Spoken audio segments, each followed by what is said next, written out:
Hi, my name is Dhadley. I'm also known as the social leadership guy.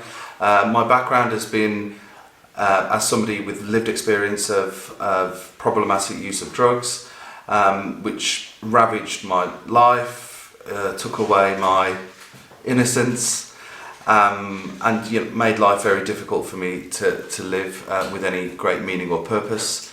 So some of the reflections I just want to talk about and things that I've learned or witnessed over the years. I think one of the really key early reflections that I had was that, basically that there were deep-rooted societal factors that disproportionately affected the vast majority of people that my service was coming into contact with. The government and services focused on things such as successfully treating somebody for their alcoholism, for example.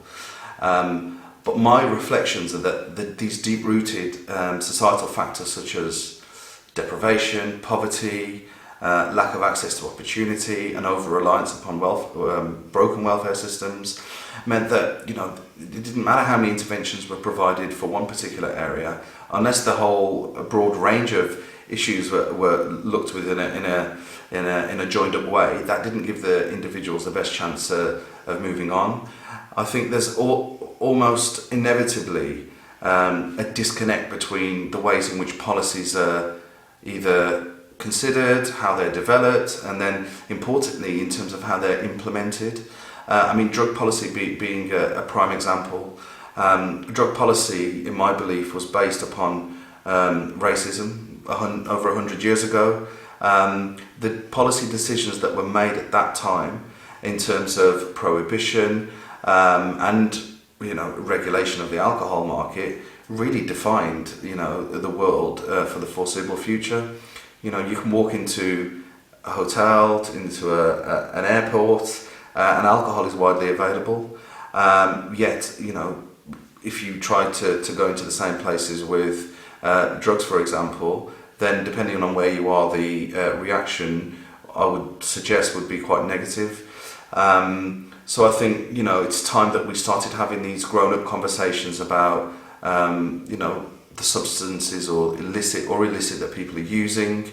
The fact that actually people have been coming to very openly said about the harms associated with alcohol and tobacco compared to every other illicit drug that people take, yet the policy stance is still the same, demonstrate that there's some sort of blockage in that system that is not allowing these conversations to then progress to become policy changes.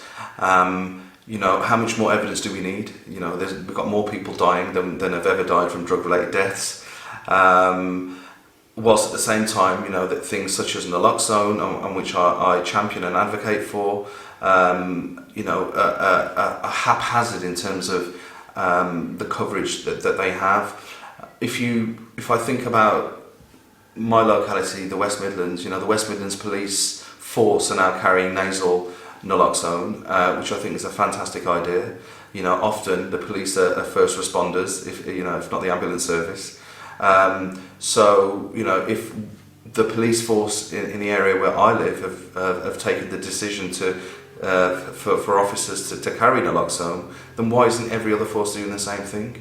Why is it that that postcode lottery, which exists in lots of different ways in life, but when it comes to life and death, it should be something that is automatically adopted.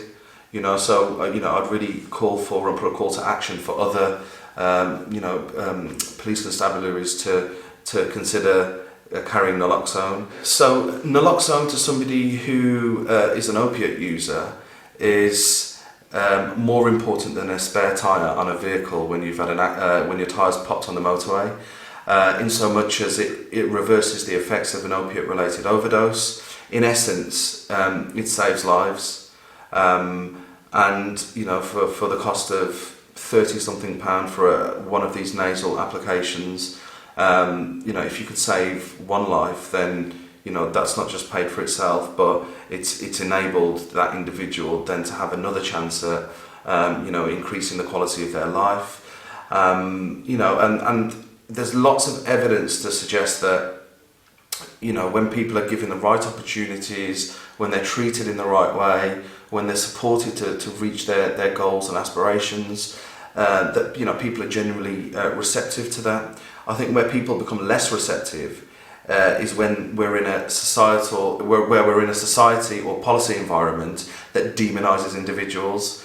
I think very much that drugs and drug policy have got no right sitting where they currently sit, i.e. within the Home Office. I think they should be sat within the Department of Health. I think we need to start looking at illicit drug use and the consequences of that drug use with a health focus rather than a criminal justice focus. A wonderful professor by the name of Dr. Carl Hart once famously said that the children of rich people who become addicted go to rehab, the children of poor people who become addicted go to prison. And throughout my professional life, I very much saw people that needed help. And what were we doing? And when I say we, what was society doing? We were taking away their rights. We were taking away their chances of getting a job. We were taking away their ability to be able to succeed in life by, rather than supporting people, by punishing them. And as somebody who's been addicted, what punishing people does is it further stigmatises them, it re-traumatises people, which makes it much less likely that that person will come forward and start believing in themselves and society around us. And this narrative has to change. If we are to see communities flourish, then I believe that communities should be invited to the round table. They should be given opportunities to influence policy, to devise solutions that will help their communities to succeed. In the same way that I activated my lived experience to start helping other people affected by addiction, you will have other people with lived experience of other draconian approaches to immigration, to debt, to lots of other issues that affect thousands of people every day. And these people are the ones that need supporting to either develop their own organisations, to progress to positions whereby their influence and lived experience can change the narrative that exists and the thinking, and broaden the thinking so that we can start moving towards a society that cares for everybody, and that's demonstrated through policy, through funding, through how individuals are treated. I think one of the key, the litmus test for me really in terms of how successful as a society is how we treat those that are most vulnerable. And I must admit that we're not doing it very well. So how do we change that? We have to mobilise in a non-threatening way. We have to be honest that things like institutional racism exists. We have to understand where our failings lie. I think there's lots of inefficiencies that exist. And one of the areas that I'm really interested in working with further is to look at how other systems that are much more efficient could be translated into things like the public sector and the not-for-profit sector, not to take away the passion, but to add value to what's already being done. And that could be through supporting data and research. It could be broadening finances and fundraising to look at how we can diversify funding pools. So the natural transition for me has been to say, well, actually, this is how the sector in which I've operated works. These are the limitations. Here are the political limitations. Well, where within society can we look to who have got a desire to try and make our society the best it can be? And for me, that's very much the corporate sector, who in little pockets are doing some work, some really good work, I must say, to help with social issues. But I'd like to take it that stage further. Why can't we have a kind of directory of corporate services, each of who have their special individual kind of areas that they're interested in, but then also how can we take learning and efficiencies, like I say, within those systems and introduce them into the public sector and not-for-profit sector. So there's much work to be done. The good news is there's lots of really great people out there already doing wonderful work.